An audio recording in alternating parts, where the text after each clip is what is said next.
지난주까지 요나에 대해서 말씀을 드렸는데, 또 이번 주부터는 미가에 대해서 좀 말씀을 여러분에게 드리려고 합니다. 미가라는 이름의 선지자는 그 뜻이 여호와와 같은 이가 누군가, 이런 뜻을 갖고 있습니다.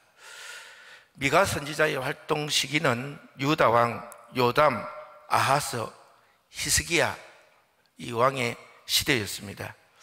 이 시기는 이스라엘이 남과 북으로 나눠진 지 한 200년이 지난 후입니다. 굉장한 격동의 시기였습니다. 북이스라엘은 아수르의 침공으로 말미암아 결국 멸망하게 되었고요, 남유다는 주변 강대국에 의해서 어떻게 될지 모르는 이런 소용돌이에 휩싸이게 되어 있었습니다. 그래서 이때 하나님께서 미가 선지자를 택하셔서 사마리아와 예루살렘, 북이스라엘의 수도였죠. 사마리아는, 예루살렘은 남유다 왕국의 수도고요, 여기에 회개를 선포하셨습니다. 동시대의 선지자로서는 이사야, 아모스, 호세아가 있고요, 미가는 모레셋 출신이다, 이렇게 말씀하고 있습니다. 모레셋은 예루살렘에서 서남쪽 34km에 위치하고 있는 장읍, 농업 마을이다. 예전엔 다 그랬죠. 항구를 끼고 있는 특별한 이런 도시를 빼고는 대부분 농촌 마을이었죠. 이 미가에게 여호와의 말씀이 임하셔서 말씀하시는 내용은 이스라엘에 대한 범죄에 관한 일입니다. 대표적으로 오늘 1장에서 말씀하고 있는 우상숭배, 그리고 음행, 공의와 정의를 어지럽히는 여러 가지 죄악에 대해서 하나님께서는 그들을 질타하고 그리고 그 죄에서 벗어나기를 원하셨습니다. 특히 우상숭배란요, 이스라엘의 패망을 이끌어내었거든요. 근데 저기 예루살렘 남유다에도 이 우상숭배가 전염이 되어서요, 이것 때문에 패망이 될 수밖에 없는 그 길로 이제 남유다가 가고 있는 거예요. 그래서 하나님께서 미가를 통해서 제발 이 우상숭배의 죄에서 벗어나라. 이게 이제 2장, 3장 가면 다른 내용도 나오지만 주된 1장의 내용의 말씀이 이 우상숭배에서 제발 벗어나라 라는 말씀을 하고 있습니다. 근데 사실 이스라엘 백성들은 그 시내산에서 십계명을 받았을 때 오직 신은 하나님밖에 없고 우상을 숭배하지 말라는 십계명이 있잖아요. 왜냐하면 이스라엘 백성들은 하나님의 경전을 외웠거든요. 거의 만일에 경전을 못 외우면 밥을 안 준다든지, 요즘에는 될라나? 이거 바로 끌려가야겠죠? 아무튼 그런 식으로 해서든지 대부분의 가정들은 아이를 성경 말씀을 외우고 살도록 그렇게 했는데, 어이없게 하나님이 가장 싫어하는 이 우상숭배란 제목에 걸려가지고 북이스라엘이 멸망을 하고, 지금 남유다도 이게서 벗어나지 않으면 결국은 멸망할 수밖에 없다라고 말씀하고 있는 내용이거든요. 그러면 왜 이스라엘 백성이 이 패망하는 이 우상숭배란 죄에 매여서 살다가 결국은 패망했는가? 이걸 좀 여러분에게 말씀을 드리려고 하면, 사실은 우리가 다 알고 있는 내용입니다. 다 알고 있는 내용이지만 여러분에게 말씀을 드린다면, 솔로몬 왕 이후로 이스라엘이 북이스라엘과 남유다로 나눠지잖아요. 이제 그때 북이스라엘 왕이 여로보암 왕이고 남유다가 르호보암 왕인데, 이 북이스라엘 왕이 여로보암 왕이 되고 보니까 자기 백성들이 1년에 한 번은 꼭 남의 나라인 유다 왕국 예루살렘 성전에 가서 제사를 드리고 오는 거예요. 그러니까 자기 백성이 1년에 한 번 이상을 꼭 남유다에 갔다 온다는 거 이 자체가 이게 자기 정권과 권력을 유지하는데 힘들다는 것을 판단을 내리게 된 거죠. 그래서 예루살렘 성전을 가지 않을 수 있는 방법은 제사 때문이니까 예루살렘 성전이 지어지기 전에 실제로 이스라엘 백성이 제사를 지냈던 베델과 단이라는 곳에 산당을 산 위의 단을 회복합니다. 그리고 다시 이곳에서 제사를 지내라고 했는데 문제는 이스라엘 백성들이 예루살렘에서 성전에서 드리는 제사와 베델과 단에서 드리는 제사의 의미를 같이 두지 않는 거예요. 그러면 어떻게 하면 같은 의미를 둘까를 고민하다가 금송아지를 만들어서 단과 베델에 두고 우리를 애굽에서 인도한 우리의 하나님이다 이렇게 선언을 합니다. 이게 금송아지는 절대 하나님이 아니시죠. 우상이죠. 제사장들이 제사를 우상 숭배할 수 없다고, 우상에게 제사를 드릴 수 없다고 거부를 하니까요, 실제로 제사장들을 협박하고 죽이고 하니까 제사장들이 다 도망을 갈 수밖에 없잖아요. 그러니까 제사를 지낼 수가 없으니까 이 여로보암 왕이 돈을 받고 제사장 하고 싶다는 사람을 아무에게나 시켜버립니다. 그리고 유월절 날짜도 북이스라엘의 계절에 맞게끔 이렇게 옮겨버립니다. 근데 이 죄가 굉장히 큰 죄죠. 제사장을 세운다는 것도 그렇고, 이게 유월절 날짜를 옮긴다는 것도 엄청나게 용서 못할 죄지만, 우상을 만들어서 그곳에 섬기고 백성을 제사하게 했다는 것은 이건 용납할 수 없는 죄잖아요. 근데 하나님이 이 죄에서 벗어나라고 여로보암으로부터 병도 나게 하고 자식도 죽이고 그 가문을 아예 멸절해 버린데도 불구하고 계속 이스라엘 왕이 되는 사람은 이 정책을 그대로 계승을 하게 되거든요. 그러니까 이스라엘 백성들이 우상하게 범죄하는 일을 계속하게 되었다는 것입니다. 그런데 중요한 것은 이스라엘 백성들이 이렇게, 북이스라엘 백성들이 산당을 짓고 거기에 금송아지를 얹고 실제로 하나님께 제사해서 하나님을 섬기는 게 아니라 우상을 섬기게 되는 이런 비극적인 일이 일어나게 되는데, 이 산당 제사가요 북이스라엘에게만 일어나는 게 아니었습니다. 왜냐하면요, 역대하 20장 1절 말씀에 보면, 이제 여러분에게 말씀을 드렸지만 여호사밧이라는 유다 왕이요 굉장히 믿음이 좋은 사람이었거든요.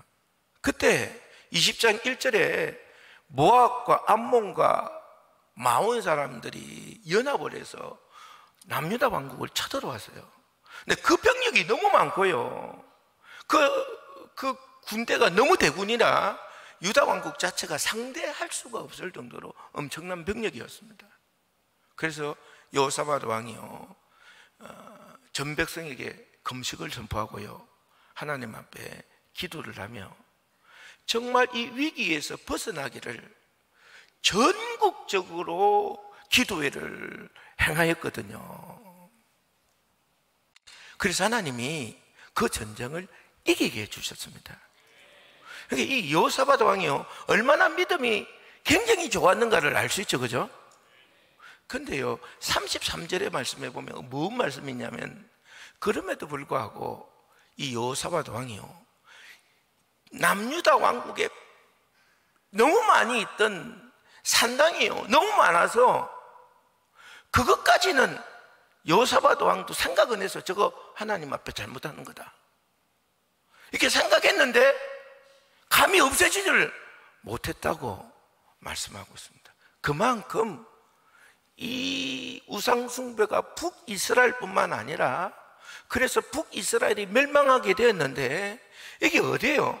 남유다 왕국까지 돌아와서요 아주 편만하게 퍼져 있던 잘못된 패망할 수밖에 없는 대표적인 멸망의 요건으로 이야기를 하고 있다는 것입니다. 근데 여러분 참 안타깝지 않습니까? 왜 이렇게 끈질기게 산당의 우상 숭배는 살아남아서요? 왜 이렇게 북이스라엘로 멸망하게 하고 남유다 왕국도 멸망하게 하는 이 비극적이게 되는 이 내용을 왜 이들은 이것을 붙들고 버리질 못해서요 이렇게 패망하게 된 이유가 어디에 있냐는 것입니다. 그거는 이 산당 제사가 주는, 백성에게 주는 너무 엄청난 유익 때문에 그렇습니다. 첫째는요, 여러분, 이 산당 제사의 시작은 예루살렘 성전에서 제사 드리는 것을 막게 하기 위해서 베델과 단에 만드는 걸로부터 시작을 했잖아요. 그러다 보니까요, 사람들이 왜 꼭 베델과 단에게만 산당 제사장이 있어야 되는 거냐는 거예요. 제사가 있어야 되냐는 거예요. 왜냐하면 사마리아에도 땅이 넓으니까요, 그까지 찾아가기가 굉장히 먼 사람들이 있었다는 거예요. 그러니까 그 산당 제사를 우리 동네에도 만들어 놓고 우리 동네에서 제사를 지내면 되지 않느냐라는 이 생각이, 아니 예루살렘 성전에 있던 제사를 단과 베델에 가지고 갔다면 우리 마을에도 못 올 이유가 없거든요. 그래서 산당 제사를, 그 산당을 만들고 백성들이 그 마을에서 제사를 드렸기 때문에 전국적으로 우상 숭배가 늘게 되고 그 안에다 금송아지가 들어있으니까요, 하나님으로 보시면 대노하셔서 이스라엘이 멸망하게 된 거거든요. 근데 왜 이들이 산당 제사를 이렇게 받아들일 수밖에 없냐면요, 여러분, 예루살렘에 있는 성전에 제사를 드리려면요, 대부분의 백성들은 기본적으로 일주일이 걸렸습니다. 왜냐면요, 가는 시간이 있고요, 또 제사를 드리려면 그 한날은 다 내야만 제사를 드릴 수가 있었어요. 그리고 돌아오는 시간이 필요했잖아요. 그러니까 대부분 이스라엘의 어느 쪽에 있든지 간에 예루살렘 성전에서 제사를 지내려면 기간이 어느 정도 필요했다? 일주일 정도는 필요했어요. 근데 우리 마을에서 산당 제사를 지내면요, 하루면 되는 거예요. 어쩌면 밤낮이면 된다 이 말이에요. 그러니까 시간적으로 엄청나게 유익한 거죠. 그리고요, 일주일 동안 예루살렘을 갔다 오려면요, 여러분, 가는데 노수 가기가 힘들잖아요. 이게 이슬 맞고 노수 가는 것도 있고, 야외에서 그때는 들짐승도 있고 위험하잖아요. 도둑대도 있고요, 강도들도 있고. 그러니까요, 싼 여인숙이라도 방 하나 얻어서 자는 게 훨씬 편안하잖아요. 방 얻는데 돈을 들고요, 그리고 음식도 바깥에서 바베큐에 먹는 거야 괜찮지만 싸고 올 테니까 그 계속 가면서 그거 어떻게 해 먹어, 그거 사 먹어야지. 그러니까요, 갔다 오는데 돈이 너무 많이 드는 거예요. 사실 제가 일본의 책들을 좀 읽어보니, 일본 역사를 읽어보니까 토쿠가와 이에야스가 각 번이라는 곳이죠. 각 도의 다이묘들, 책임자들을 반드시 지금의 도쿄라는 곳에서 2년에 한 번은 6개월 동안 지나게 했대요. 왜 지나게 했냐면 반역을 못하게 보기 위해서 그랬다고 하기도 하지만 가장 중요한 이유가요, 왔다 갔다 하면서 돈이 어마어마하게 된대. 다이묘 혼자 올 수는 없는 거 아니에요. 그러니까 식솔들, 무사들 막 왔다 갔다 하니까요, 너무 돈이 많이 들여서 돈이 없어서 반정을 못했대. 반역을 할 수가 없게끔 만들었다는 거예요. 이게 참 돈이 많이 드는 일이고, 그 다음에요, 지금은 우리가 차를 타고 오더라도 몇 시간씩 차 타면 힘들잖아요, 그죠? 일주일 이상 걸어야 돼요. 사람들이 얼마나 힘들게 진이 다 빨리는 거 아니겠어요? 근데 그렇게 제사를 드려야 되는데 우리 마을에서 드리면 이 모든 것이 다 없어지잖아요. 그래서 이 산당 제사가 전국적으로 퍼질 수밖에 없는 이유를 말하고 있어요. 근데 이 산당 제사를 선호하는 사람의 기본적인 생각이 있어요. 이게 뭐냐면 제사를 드리면 된다는 거예요. 제사를 드리기만 하면 된다, 이 생각이에요. 이 제사를 드리는데 하나님이 받으시고 흠양하셔서 감동하시고 그 감동의 은혜를 받아야 된다, 이런 게 아니라 제사는 어떻게 해요? 드리기만 하면 된다. 그럼 하나님이 다 알아서 받으시고 다 역사하셔서 우리를 도와주시고 제 문제를 해결해 준다는 요 생각과 요 믿음이요, 결국 산당 제사를 드리게 하는 근본이 된 거다, 그 말이에요. 그래서 이 산당 제사가 남아있음으로 말미암아 결국은 우상 숭배하는 북이스라엘을 하나님은 내버려 둘 수 없었고요, 그로 하여금 패망하게 하셨고, 그리고 결국 여기에도 남유다 왕국도 순종하지 않으니까 결국은 남유다 왕국도 이것 때문에 패망하게 했다는 거거든요. 근데 그 시대에 다 제사만 드리기만 하면 된다고 생각한 사람들만 있고 그런 믿음만 있는 사람들이 있었냐면 그게 아니고, 제사는 하나님이 받으셔야 하는 거다 라고 생각하고 믿는 사람도 있었던 거예요.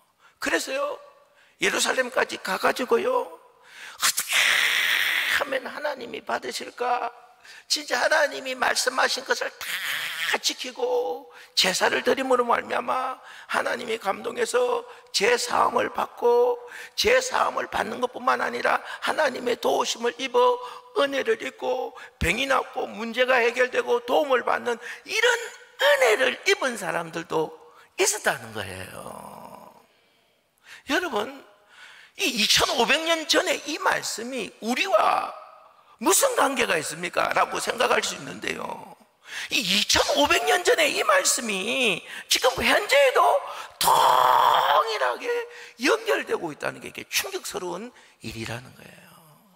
사실 예수님이 이 세상에 오셔서 십자가를 지시고 대속제물이 되어서 죽으심으로 말미암아 이제 다시는 동물의 피 흘림이 없어도 되게 되었어요. 예수 그리스도의 이름으로 드리는 이 예배로 말미암아 죄의 문제가 해결되는 길이 열리게 됐거든요. 그래서 제사가 무엇으로 바뀌게 됐다? 예배로 바뀌게 됐다, 이 말이에요. 근데 2500년 전에 멸망할 수밖에 없던 생각과 믿음이요, 2500년이 지난 지금에 여전히 나타나고 있다는 거예요. 예배를 드리기만 하면 된다는 생각을 갖고 믿음을 갖고 있는 사람들이 존재하는 거예요. 예배는 드리기만 하면 된다. 예배는 드리기만 하면 되는 게 아니라 예배는 신령과 진정으로 드려서 하나님이 받으시고 흠양하셔서 은혜를 내려주셔야 된다는 이런 생각과 믿음이 존재하지 않는 사람들이 있어요. 제사를, 예배를 드리기만 하면 돼. 그래서 나하고 가까운 곳에 있는 예배를 드리는 장소를 택해서, 내가 예배를 드리기에 가장 좋은 시간을 택해서 그냥 예배를 드림으로 말미암아 예배의 행위를 끝냈기 때문에 하나님이 이제 결정하셔서 자기를 다 도우시고 해결해 주시는다는 생각을 가지고 있는, 믿음을 가지고 있는 사람들이 있다는 거예요. 근데 이거는요, 하나님 앞에 예배를 드리고 예수의 이름으로 예배를 드리지만 그거는 산당에서 제사는 금송아지를 믿는 믿음과 똑같아요. 예배는 하나님이 받으시는 예배를 드려야 돼요. 하나님이 받으시는 예배라면 우리는 모든 교회에서 다 하나님이 받으시는 예배를 드리고 있다고 생각해요. 천부당 만부당 하나님이 받으시는 예배를 드리는 교회가 따로 있어요. 성령 받은 사람들이 모여서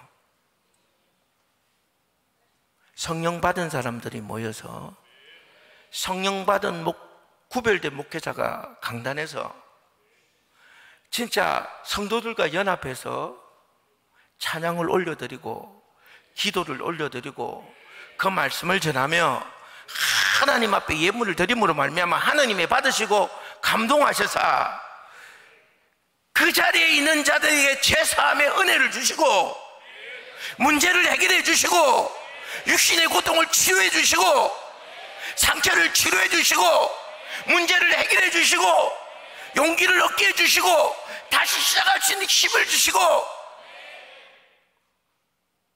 오늘도 주님을 느껴서 주님으로 인하여 살아야 되겠다는 결단이 일어나게 하는 진짜 하나님이 받으시고 험량하셔서 은혜를 주시는 예배가 있다 이 말이에요.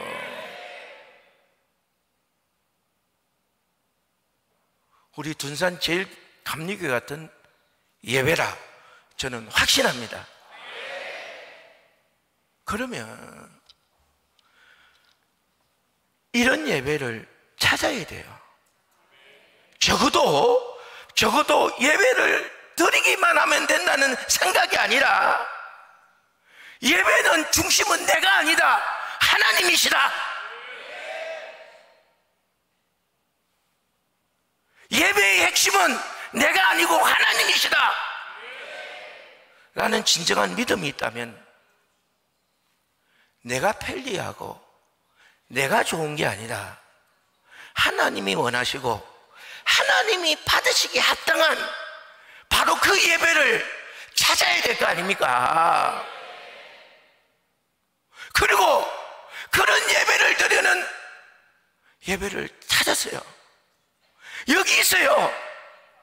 여기 찾았어요. 찾았다면 사람 때문에 드리는 예배가 아니라 하나님 때문에 드리는 예배를 드려야 될 거 아니에요. 드리려고 했는데 집에서 거리가 머네? 아니 시간이 많이 걸리겠네? 경비가 나겠네? 내 입장에서 보면 그까지 가기에는 좀 벅차네? 힘드네? 어렵네? 이 생각들이 어떤 생각들이에요? 그 시대에 멸망에 이르게 됐던 산당 예배를 드렸던 사람들의 생각, 믿음이에요. 멸망한 믿음이에요. 하나님이 진짜 살아계시고 역사하실 뿐만 아니라 예배를 받으시고 험량하셔서 제 문제를 해결해 주시고 응답해 주시고 치료해 주시고 능력을 주시고 힘을 주시고 우리에게 은혜와 은총을 내려주시는데도 불구하고 거기는 관심이 없어. 드리기만 하면 돼. 이게 우상숭배의 근원이라니까요. 혹시 여러분 무엇 때문에 진짜 하나님이 역사하고 하나님이 감동하셔서 은혜 내려는 그 예배를 무슨 이유로 무엇 때문에 드리는 것을 계산하고 나를 생각하고 나 무엇을 주관하고 그것 때문에 고민하고 있느냐 이 말이에요. 어떤 사람은 비대면 예배까지 드려요. 드릴 수밖에 없는 사람을 이야기하는 게 아니에요. 자기 편리를 위해서 드리는 사람들을 이야기하는 거예요. 당신은 하나님을 이렇게 믿었노라고 예수를 이렇게 고백했노라고 말할 수는 있어요. 근데 하나님은 말씀은 나하고 무슨 상관이 있다는 얘기냐. 네가 섬긴 건 우상숭배다. 나가 아니야. 바로 이 말씀의 무서움을 오늘 알아야 된다는 거예요. 오늘 이 말씀이 하고자 하는 것은 바로 그 무서움을 알아야 된다는 거예요. 네가 중심이 되어서 하나님과 상관없는 예배를 드리고 그 결과에 분통하고 원통하지 말라는 겁니다. 하나님이 받으시는 예배 드리고 그게 기쁨이 되어서 그로 인한 행복함 속에 계산이 어디 있습니까? 그 시간의 절약이 어디 나오면 무슨 이야기예요 이게? 몸이 힘들다 안 힘들다는 이야기가 나올 수 있습니까? 없습니다. 하나님이 받으시기만 하면 되는 거예요. 무엇이든지 할 수 있어야 됩니다. 어떤 대가도 지불할 수 있어야 됩니다. 그게 당연하다고 생각해야 돼요. 무엇과도 비교할 수가 없어요. 비교의 대상이 될 수가 없습니다. 바뀌어야 됩니다. 고쳐져야 됩니다. 찬양하겠습니다.